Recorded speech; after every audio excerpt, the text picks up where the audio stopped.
আসসালামু আলাইকুম। আজকে আমি বঙ্গতলায় বেড়াতে গেছিলাম। এইখানে প্রচুর পরিমাণ মেঘ থাকার কারণে এবং প্রচুর পরিমাণ বাতাস হওয়ার কারণে আপনারা দেখছেন পানি ঢেউ খাচ্ছে। এর ভেতরে এমন একটা জিনিস দেখলাম যেটা আপনাদেরকে না দেখিয়ে আসলে পারলাম না।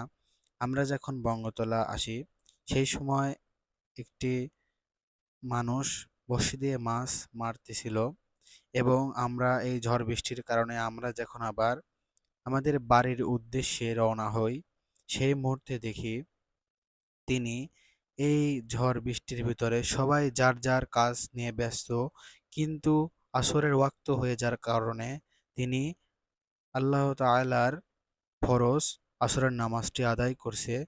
আলহামদুলিল্লাহ, মাশাআল্লাহ।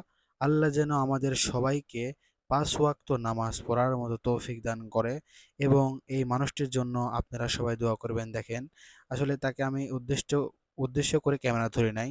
আপনাদেরকে শেয়ার করার জন্যই ক্যামেরা ধরেছি।